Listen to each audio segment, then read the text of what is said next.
और चलिए अब आपको सीधा ले चलते हैं लखनऊ। सीएम योगी क्या कुछ कह रहे हैं, सुनते हैं। कि हम सब इस उत्साह, इस उमंग के साथ गुरु महाराज के श्री चरणों में नमन करते हुए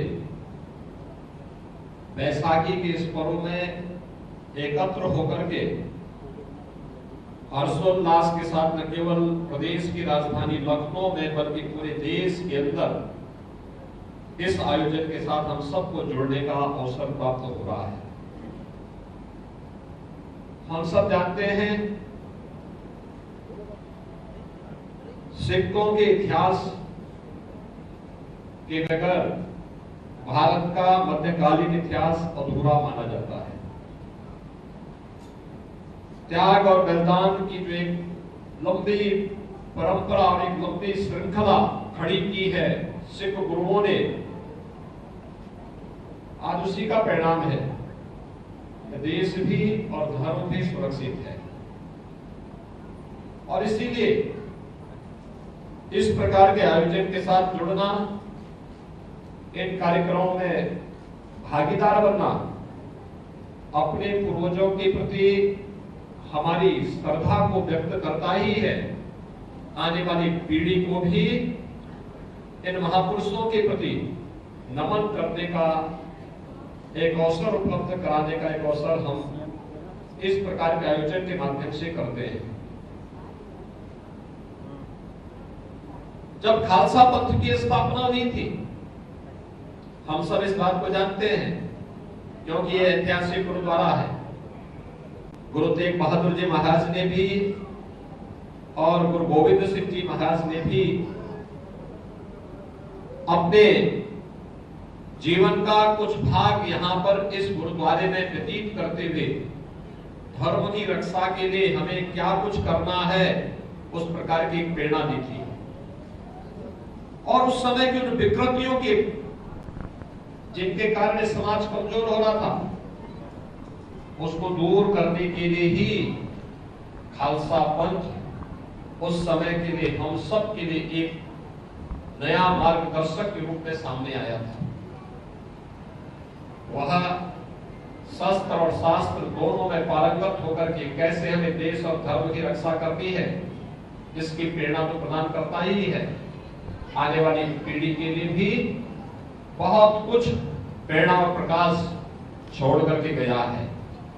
आज के इस अवसर पर मुझे बताते हुए प्रसन्नता है, आज से ठीक 5 वर्ष पहले मुझे लखनऊ के पहले किसी गुरुद्वारे में आने का अवसर प्राप्त हुआ था। इसी आयागंज गुरुद्वारे में ही आकर के मैंने यहाँ माथा टेका था और गुरु परंपरा के प्रति अपनी श्रद्धा को व्यक्त किया था। 5 साल के बाद फिर गुरु महाराज की कृपा से मुझे यहाँ पर आप सबके बीच में आने का सौभाग्य प्राप्त हो रहा है। मैं इसके लिए आप सबको हृदय से बधाई देता हूँ, आभार भी व्यक्त करता हूँ।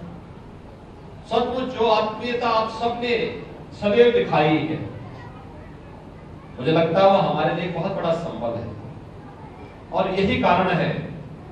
उसी के नाते हम लोग आज अनेक कार्यक्रम आयोजित करने में सफल होते हैं। मुख्यमंत्री आवास में भी कोई एक आयोजन होता है तो वह गुरु परंपरा के प्रति श्रद्धा व्यक्त करने वाला आयोजन होता है। और जो एक संकल्प हम लोगों ने लखनऊ में लिया था कि गुरु गोविंद सिंह जी महाराज के 4 साहबजादों की स्मृति में साहबजादा दिवस आयोजित होना चाहिए। वह साहबजादा दिवस का आयोजन भारत के यशस्वी प्रधानमंत्री आदरणीय श्री नरेंद्र मोदी जी ने 26 दिसंबर की तिथि घोषित की है और मेरा तो आह्वान होना चाहिए कि इसको हम और भव्यता के साथ कैसे आयोजित कर सकते हैं। इस आयोजन के साथ हमें इसकी रूपरेखा को भी तैयार करनी चाहिए।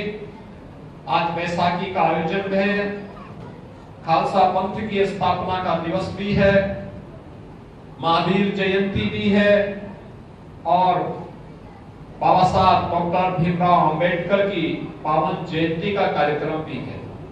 अनेक दृष्टि से हमारे लिए यह दिवस अत्यंत महत्वपूर्ण और पवित्र है। मैं एक बार फिर से आप सबको बैसाखी के इस पावन अवसर पर हृदय से बधाई देता हूं, अपनी शुभकामनाएं देता हूं और मैं आप सबका आह्वान करूंगा ये ऐतिहासिक धरोहर है यार गुरुद्वारा हमारे लिए। और इसलिए जो हम लोगों ने पहले भी कहा था कि यहाँ के पुनरुद्धार के लिए, इस क्षेत्र के विकास के लिए क्या कुछ होना है, इसके लिए यहाँ की महापौर के साथ में, ब्रजेश पाठक जी के साथ में एक बैठ करके ठोस कार्य योजना अगर आप लोग प्रस्तुत कर देंगे तो हमें इसमें सहयोग करने में प्रसन्नता होगी। मैं एक बार फिर से आज के इस अवसर पर आप सबको बैसाखी की हृदय से बधाई देता हूं, अपनी शुभकामनाएं देता हूं। उत्साह और उमंग का ये माहौल आपके जीवन में सदैव बना रहे, यही मैं इसकी हृदय से शुभकामना आप सबके प्रति व्यक्त करते हुए अपनी वाणी को यही भी विराम देता हूं। धन्यवाद। जय हिंद।